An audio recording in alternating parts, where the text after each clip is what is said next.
I'm writing to seek your opinion on my situation. Let me begin by providing some background about my life and then explaining my issue. I am currently 34 years old and my wife is 31. We've been married for a little over 8 years and have been a couple for 10. Overall, I would describe our marriage as extremely satisfying and completely fulfilling in every aspect. We enjoyed spending time together, had great physical chemistry, and were each other's best friend. I had complete trust in my wife, and she in me. Did you notice how I described everything in the past tense? You'll understand why in a moment. By choice, we hadn't started a family yet because we wanted to enjoy our lives for a while and save up for a down payment on a nice home. We purchased the house last year, and this year we had planned to start our family. However, that's definitely not going to happen now. I have a stable job and a good income, while my wife works as an elementary school teacher. She excels in her job and her students and their parents adore her. Keep all of this in mind as I share what happened next. Last Tuesday, I received a phone call from a woman who urgently requested that I call her back, as she had important information to share with me. I didn't recognize the name, and I suspected it might be some kind of scam, so I deleted the message. Typically, when I receive such calls, I also block the number, but this time, I forgot to do so. Later that day, I received another call from the same number, and I allowed it to go to voicemail. In the voicemail, the woman identified herself as the spouse of a former colleague of my wife who had recently passed away. She mentioned that she had some crucial information to convey and urged me to call her immediately. I didn't recognize the names of either of them, but I thought perhaps she was attempting to contact my wife to relay the news about his passing. I closed the door to my office and dialed her number from my personal cell phone. She answered promptly and didn't waste any time getting to the point. She first introduced herself and then proceeded to inform me that her husband had recently succumbed to cancer after battling it for over a year. I expressed my condolences, took note of his name, and assured her that I would inform my wife about his passing. She interrupted me and clarified that her reason for calling wasn't that.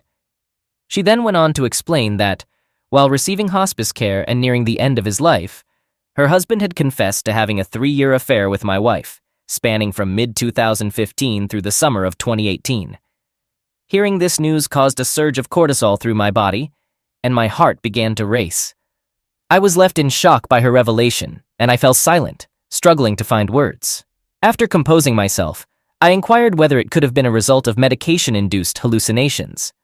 She assured me that she was absolutely certain, as she had later discovered hundreds of messages exchanged between them on her husband's laptop.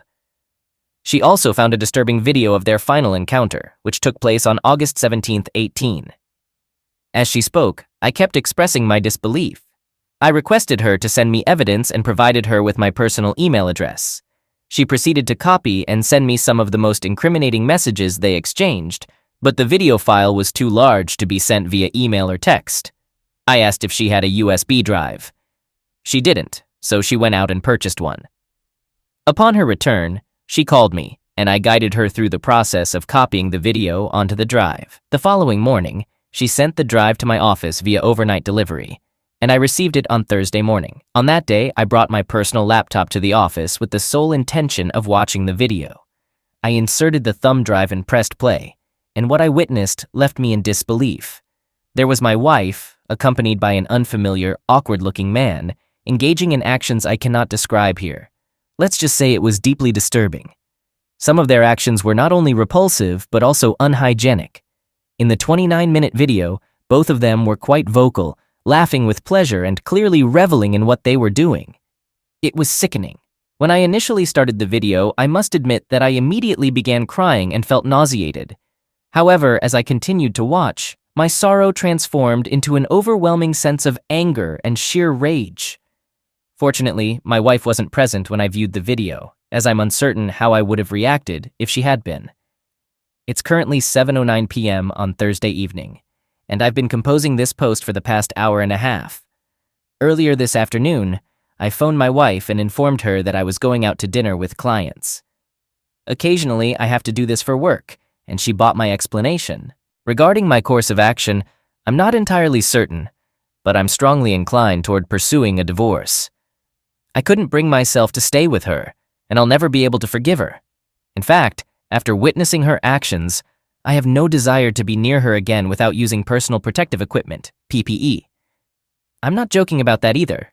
Furthermore, the fact that the video is 4 years old doesn't change anything. She betrayed me, and I cannot overlook that. Now here's where I would appreciate your input.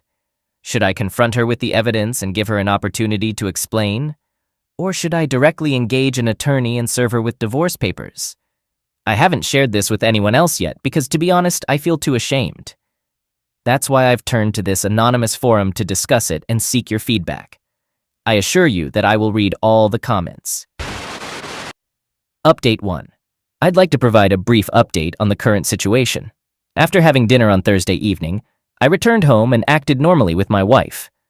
Fortunately, I managed to keep my distance from her, and she didn't attempt to initiate any physical closeness.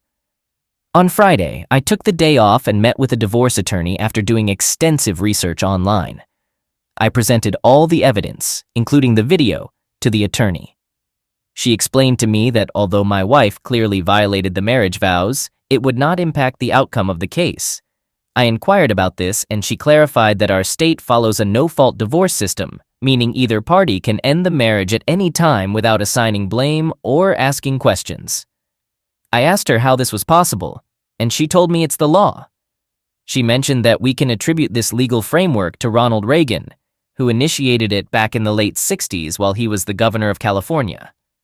She explained that several other states have since adopted similar laws. I found this surprising because I had always regarded him as one of our finest presidents.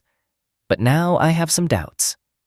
Nevertheless, my decision to proceed with the divorce remains unchanged. It simply implies that I'll end up in a much worse financial situation as a result of this ordeal. What I'm currently grappling with is whether to confront her or simply wait to serve her with divorce papers. I want to wait, but I'm not sure how much longer I can hold out. It has been incredibly challenging to be around her over the past 2 evenings, and I'm dreading seeing her again tonight. As I write this on a Saturday morning, I'm sitting outside a coffee shop just down the street from my house. I informed my wife that I needed to respond to some work emails and was coming here to do so, which is something I occasionally do. Fortunately, she didn't insist on accompanying me, but she has already sent me a couple of texts inquiring about when I'll be returning home. I suspect she may sense that something is amiss with me. That's the extent of my update for now. Second update. It's Sunday morning, and once again I find myself sitting outside a coffee shop. But this time, I'm 20 miles away from my home. About a week ago, I reached a breaking point and confronted my wife about her affair. I couldn't hold back any longer, so I did it last Sunday morning. I managed to get through Saturday because we went to the museum and had dinner with another couple, so I didn't have to spend much time alone with her. That night, we were both too tired from the day to attempt any kind of intimacy. The following morning, while we were in the kitchen and she was making coffee, I made the decision to confront her. Perhaps I shouldn't have done it then, as I was feeling irritable and filled with anger. But I went ahead. I asked her if she knew a certain person, her affair partner. When she heard his name, she turned and looked at me with a surprised expression. Initially, she said no, but then admitted that he was a science teacher at the junior high.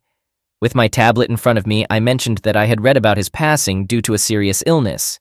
She responded, saying it was awful and that he was so young. She continued, mentioning that she didn't know him well but was aware he had a wife and son. I let some time pass and observed her after she sat down and served me coffee. She appeared anxious and on edge, frequently glancing at her smartphone. After a few minutes, I asked if she had ever collaborated with this man in any way. She looked at me in frustration and replied with a firm no. Then she asked why I was inquiring about him. I responded by asking if she was absolutely certain, to which she affirmed with a confident yes, and acted as though my question was unreasonable. At this point, I was fed up with beating around the bush, so I decided to be direct. I informed her that I had evidence of her 3-year affair with this man and demanded that she come clean immediately. She inquired about what I was talking about, and I told her that she knew exactly what I meant and should stop pretending otherwise. Her response was to burst into tears and ask how I had found out. I told her that the method wasn't important, but I had all their love messages as proof.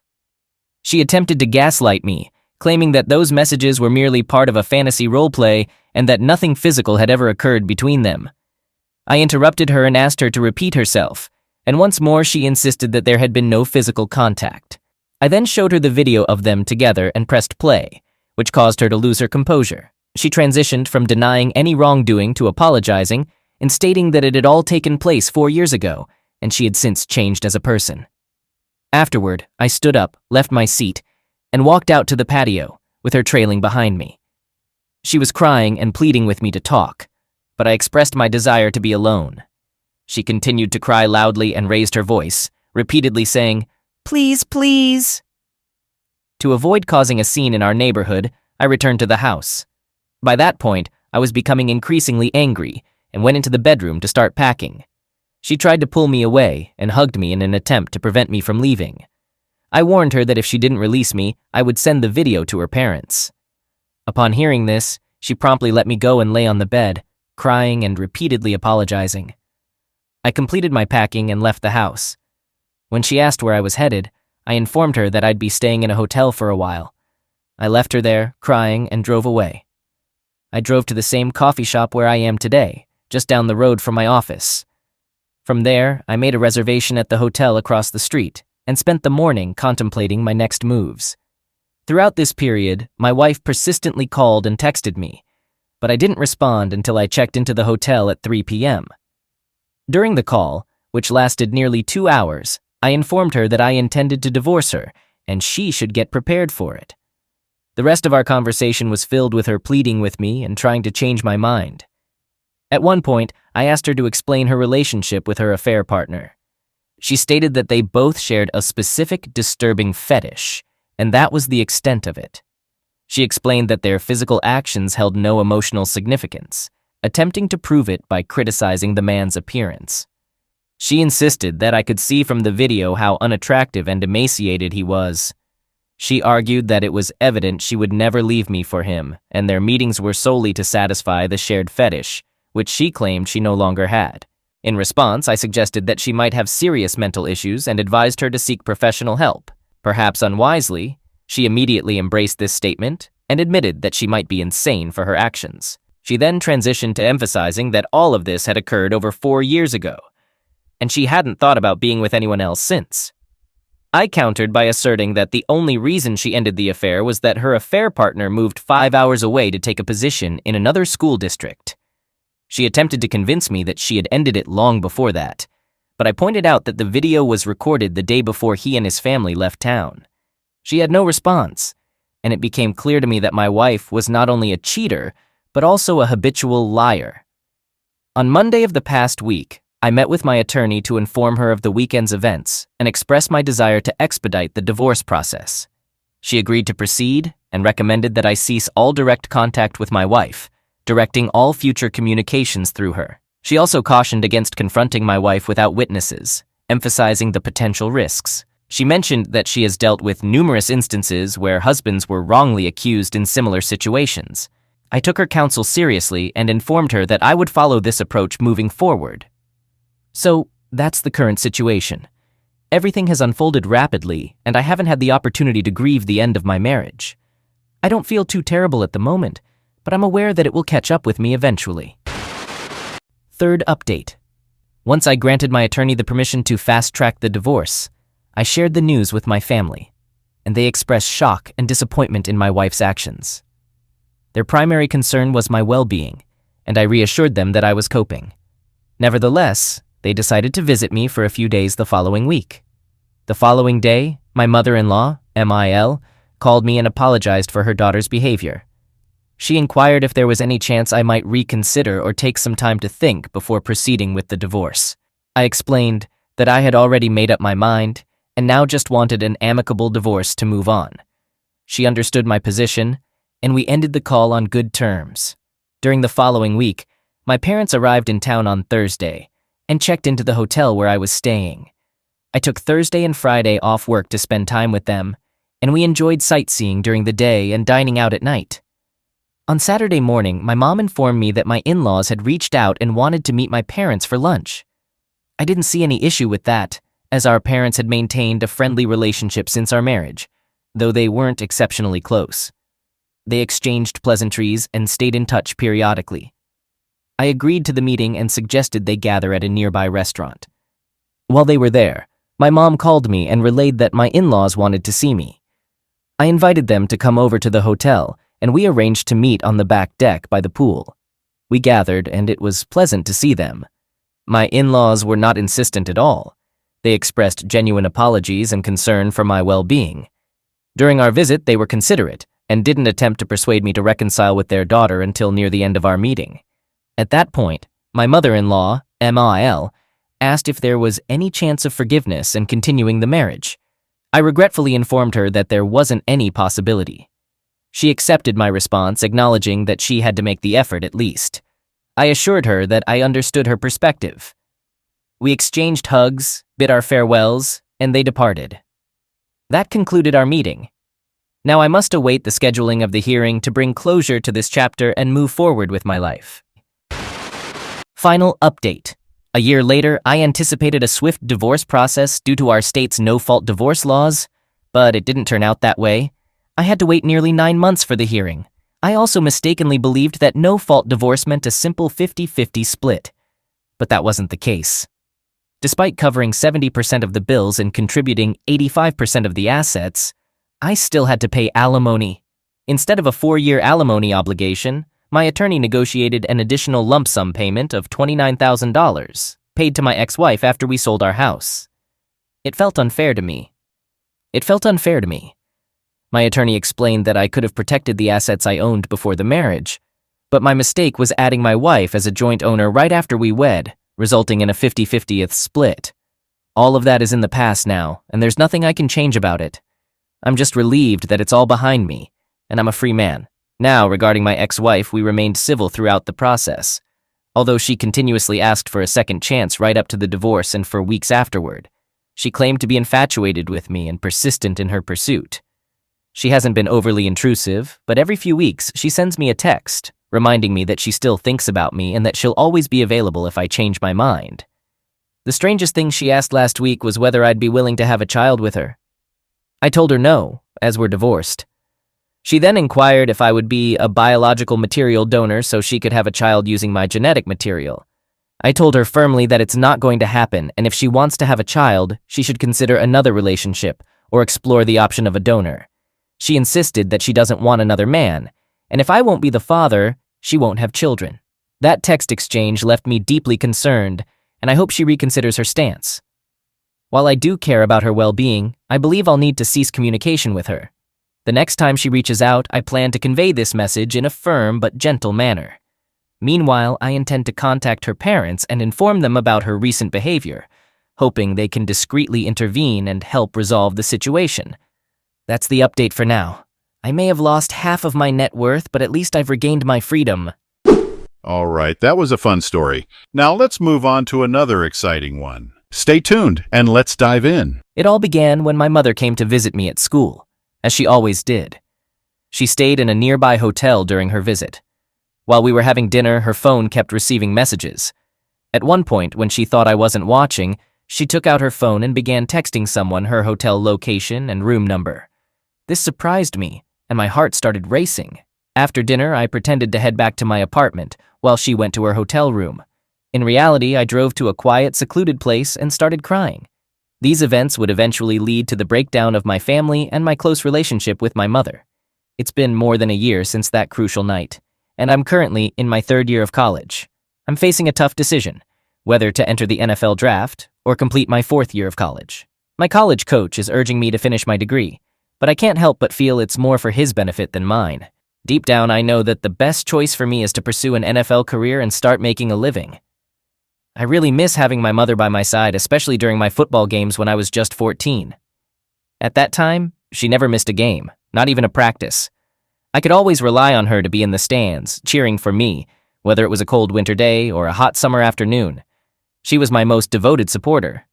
However, things changed when I discovered that she started a relationship with 2 of my teammates during an away game. It was incredibly embarrassing and made me consider leaving the program. Even though our relationship soured, my father, who had always been in the background and hadn't played a very active role in my life, encouraged me to stay on track. After the conflict, I decided not to let my mom attend any of my games. It was challenging, and it took a while to get used to her absence in the stands. To understand how this all started, let me give you some background. I have 2 older sisters, and I grew up in a household with both parents. My dad was a workaholic, and my mom worked part-time as an accountant while also being a stay-at-home mom.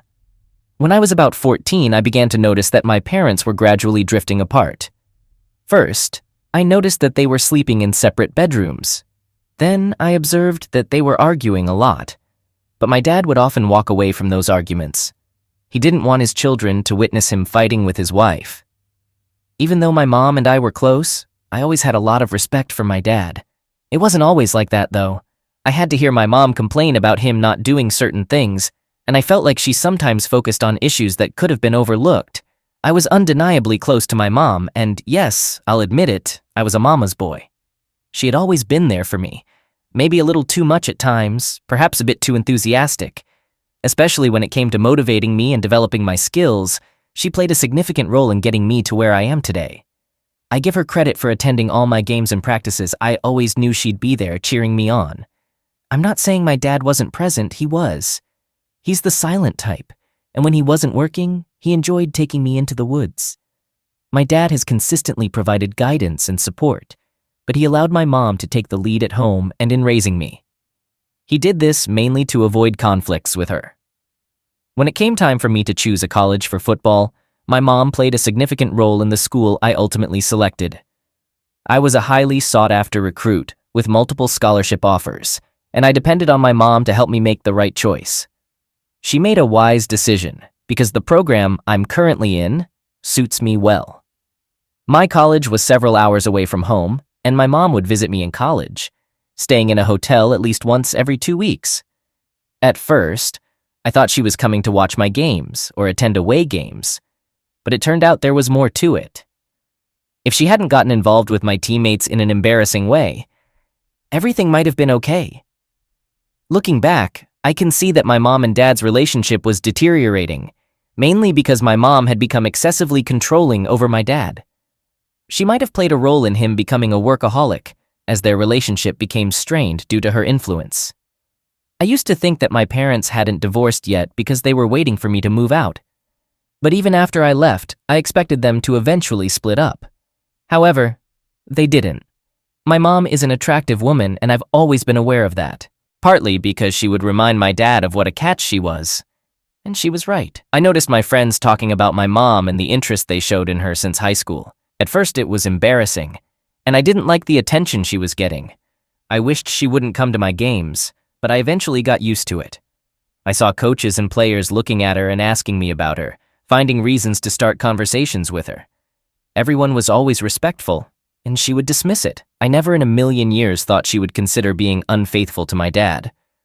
I'm not sure why I thought that way, but I had always looked up to her. Everything changed in my second year of college when we had a game. My school was in the Southeastern Conference, and it was during this time that things took a different turn. I won't provide specific details about my position or the school I attended because I'd like to remain anonymous. I was one of the top players on my college football team, and it seemed like a sure thing that I would make it to the NFL. People admired me, and as college athletes, we had the chance to invite our family members to our games, even when we played away from home. For this specific game, my mom and older sister were supposed to come and support me, but my sister had an exam and couldn't make it. My dad, as usual, didn't attend my away games due to his busy work schedule, and he and my mom often didn't get along. They argued a lot, so he preferred to avoid the games. We were on the road for about a week, and what struck me as odd was that I didn't see my mom much during that time. This was unusual because she had joined the trip to support me.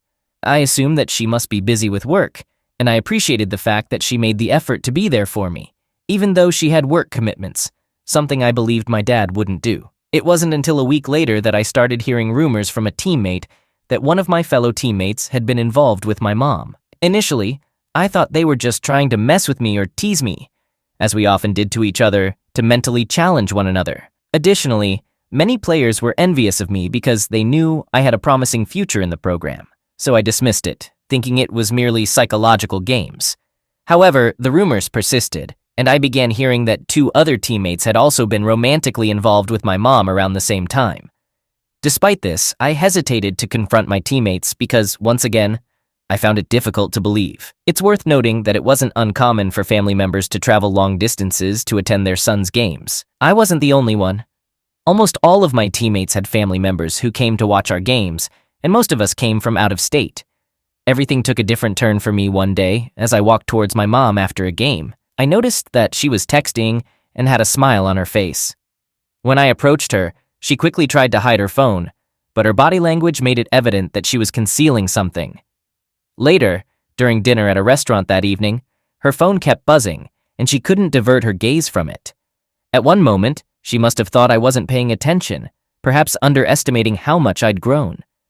I observed her texting someone her hotel location and room number. It seemed like she couldn't wait to finish dinner, even though she had previously used the excuse of needing to go to bed early. However, this time was distinct because I had just seen that text message meant for someone else. Previously, I didn't mind cutting dinner short with her since I had my own commitments, friends, and even girlfriends who invited me to various events. We exited the restaurant, and she gave me a hug before rushing to her car. I was left feeling bewildered and uneasy because I couldn't grasp what she was doing.